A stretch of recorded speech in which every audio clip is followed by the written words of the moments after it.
Hey everybody, got my phone in a really precarious position, so let's see how long it stays like that. It might just fall down.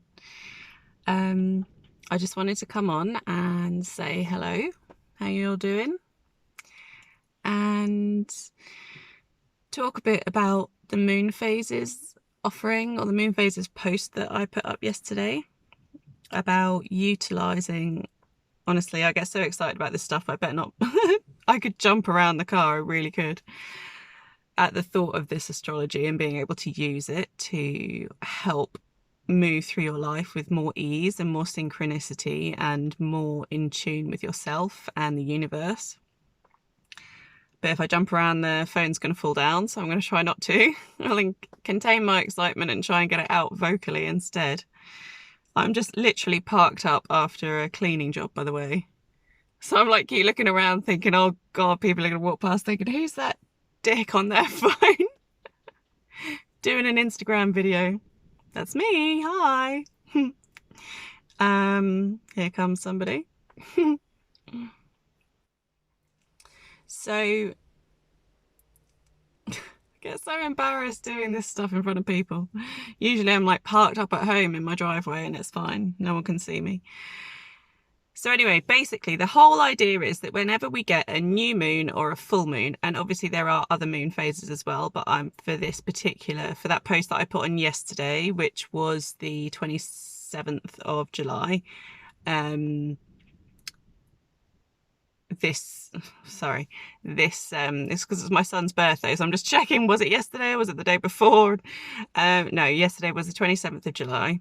So if you go and find that post, it talks a little bit about how how the universe puts, or the solar system puts, the new moon into certain parts of our birth chart. And then also the full moons do the same thing, and they represent different things. So when we get a new moon, and these are my absolute favorite, it's like a real starting point, because I've got a lot of cardinal energy in my chart, so I love to start new projects. Maybe not so good at finishing them, but I love to start things, and it's that burst of inspiration and that initial seed.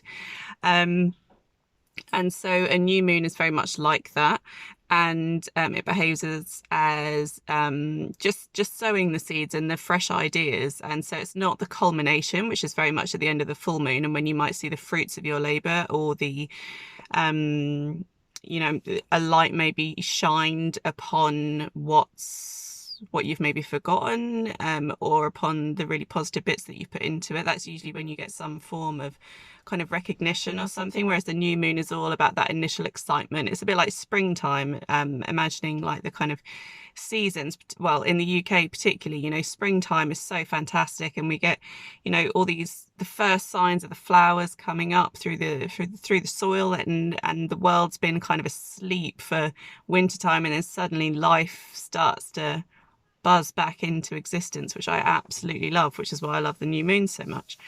So just to give you an example, so the most recent new moon that we had was in Cancer, and that was the most recent podcast that I did, New Moon in Cancer. I think it was on the 20th, wasn't it? The 20th of July. And this is very much, sowing new seeds for family ideas, for our roots. Cancer is very much about, our home life, our inherited sort of genetics, really, our DNA, and the things that we got from, it's very connected to the mother as well. So the kind of parenting that we received, particularly in a nourishing sense of parenting, the kind of food that we were fed, and whether or not we were looked after in a very nourishing way, or if that nourishment was restricted in some way and therefore affected our understanding of what it is to be sort of loved and cared for. And so that new moon in Cancer, for example, I'll use myself as an example. So the idea of like coming on and chatting was just to give you an idea really of what these phases can do for you and how you can utilize them to your absolute, you know, full potential. But also, someone was talking to me recently about looking out for signs and synchronicity, and I find that when I follow these patterns, the lunar cycles, for example, and my chart, my birth chart is ruled by the moon, so I guess in some respects it's stronger for me in that sense, and other people's charts will be ruled by either the moon, by any of the 12 you know, planets really. So not 12 planets, sorry, by like the sun, the moon, Mercury, Venus, Saturn, your Pluto. Your chart will be ruled by one of these things, which gives your personality an extra emphasis. Anyway, I didn't come on to talk about all of these things, so sorry, I'm just kind of like excitedly going around the houses a bit trying to get to the point of this message. But the offering that I've put out there is that you can have your personal moon phases mapped out for the entire year, so the next 12 months from whenever you book the reading, and you can either have it in written form or in audio form so that you can listen to it on a regular basis and refer back, or you can have it in a written document, which will be a digital download so that you've got it there to refer back to at any point. And basically it will have 12 sections. So I've done a few of these in the past, and it has 12 sections. And then it talks about when the new moons and full moons will be falling, so the particular dates and the degrees of the zodiac sign that they fall in. Very important. And then, so your birth time is also really important for this offering, or to manifest this idea into your life. And so when we look around the birth chart and the 12 houses, the new moon, say for example, the most recent new moon was in Cancer, then I think it was at 20 degrees. And if it wasn't, I'm sorry, but let's just say that's the example. I think it's because I've got the 20th of July in my head. So let's just say it was 20 degrees on the 20th of July.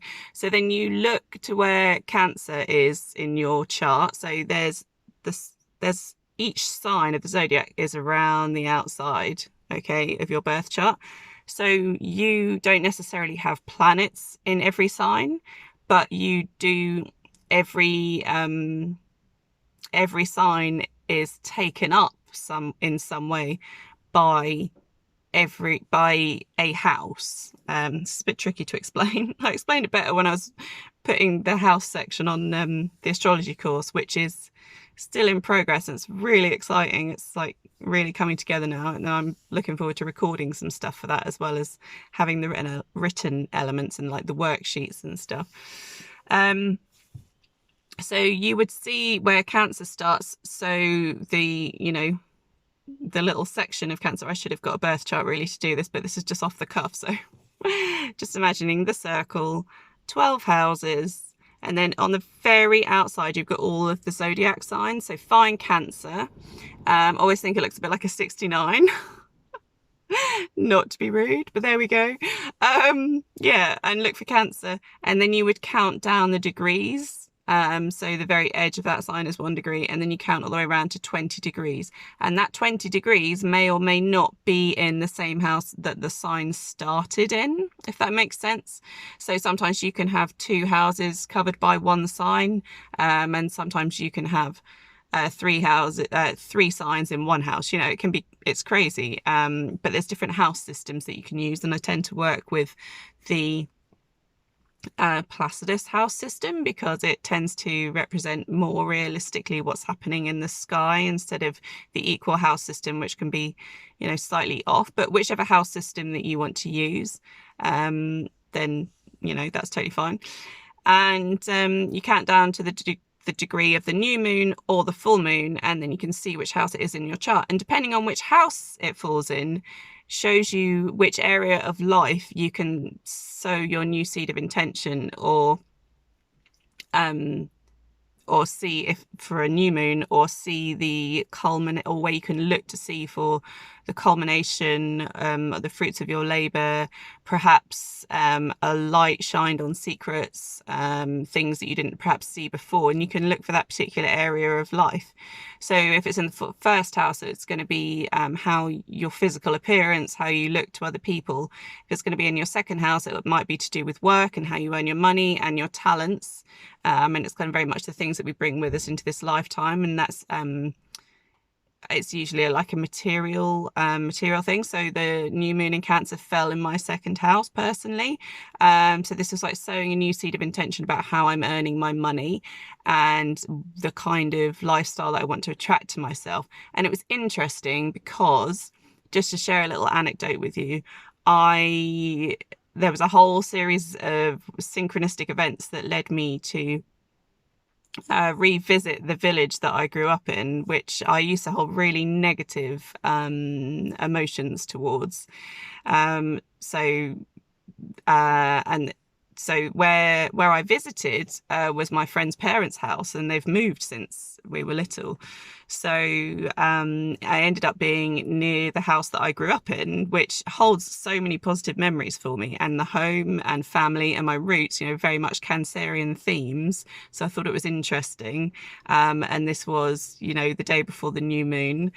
And I'd recently started cleaning for somebody I used to go to school with who also lived down there, and we went to nursery school together. So it's funny that, I've not seen this guy in years, and we weren't friends as such, but, he was in a different year to me, but we knew each other. And there's photos of us at school nativities and stuff, like nursery nativities.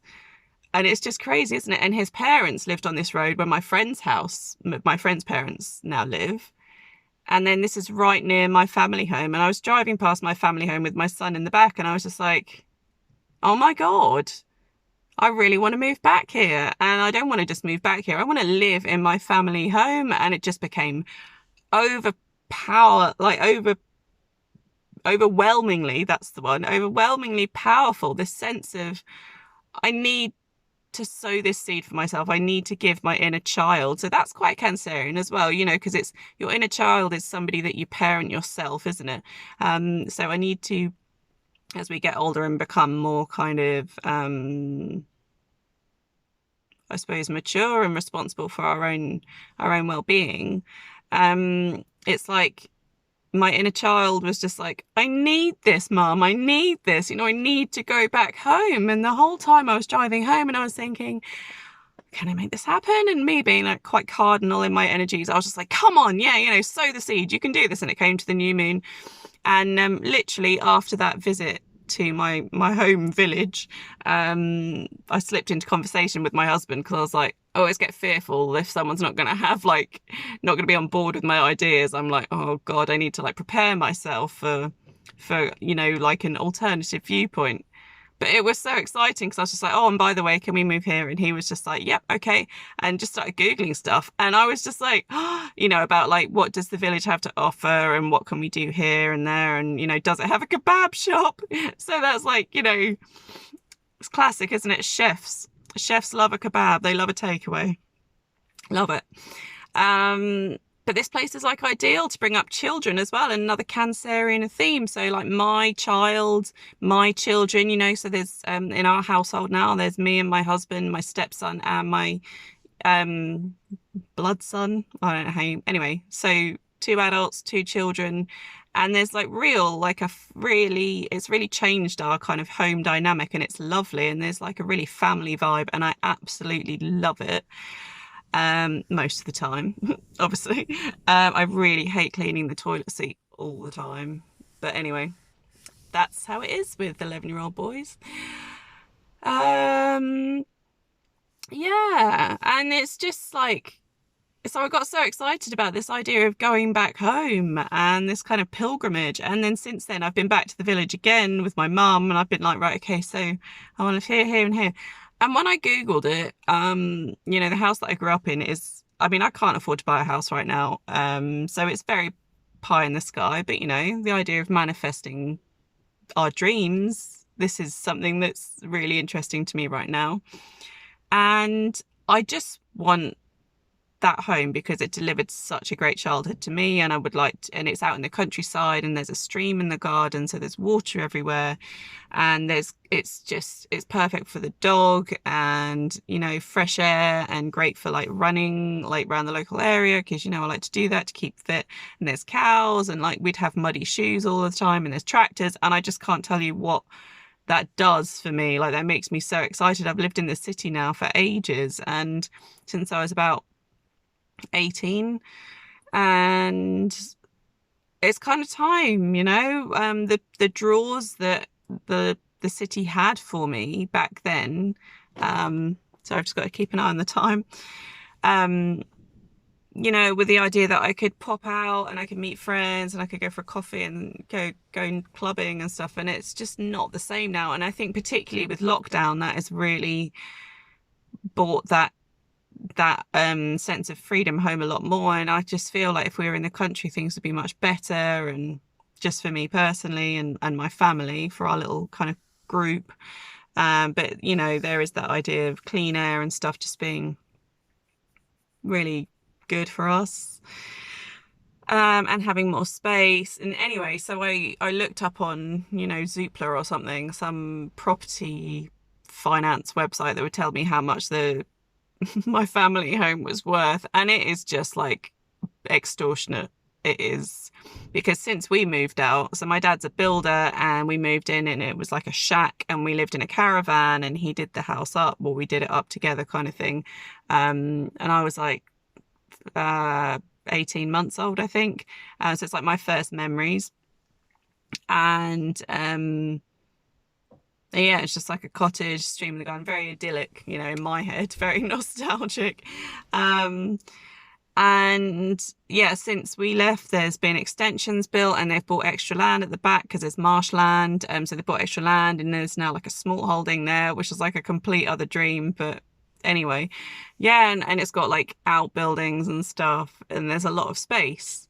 And I literally just want the house and the stream and the garden. Like, I just want the simplistic what I had, and I was thinking about this in terms of manifesting, and it's like, I don't even need to go through the process of buying it. I just really want to live there. So it's like, if it became an option to rent it or something like that, I just really need to return home. And then I was thinking, well, maybe if we lived in the local village, maybe I could, because I do like domestic cleaning, maybe I could go and start cleaning there, and just be in the house kind of thing. Because I totally, is it astral traveling, where you're in your sleep, but you're conscious, and then you can fly and stuff like that. Anyway, so it's lucid dreaming, isn't it? So I have these dreams, and I always have done, and I can control my dreams, and I always find myself in my family homes that I grew up in, or my grandparents' homes, and that's kind of like places that I visit in my sleep, and it's really reassuring to me. And I just thought to myself, what an immense experience it would be to be able to return to that and to actually live that life. But like I said, this place is beyond anything that I would ever dream of affording. So I'm not quite sure how it works in terms of manifesting, but I planted that seed anyway, that, that might, often with new moon cycles, it culminates in 6 months' time. And, and we'll see then what it brings. But that was, sorry, I've just totally gone off on a tangent there, but that's the really exciting thing about planting these seeds of intention on a new moon. And so then we've also got like, and I'll give you another example, that if you plant so the next new moon that we have coming up is in,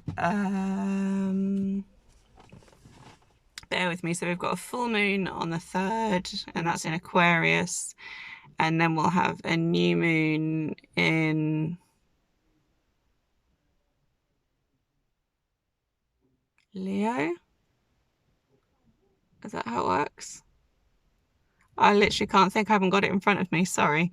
But say, for example, we've got a new moon in Leo, you would then look to see where Leo is on that very outer ring of your birth chart, and then you plant that new moon however many degrees, say 4 degrees of Leo, And then it will turn up in a certain house for you. So say it's a new moon in Leo in your 5th house. This is a great time to plant a new intention for the future, relating to children, creativity, your sense of fun. Leo also rules business, but they're just, and your pure, like how you really like to enjoy yourself and kind of let go in a way.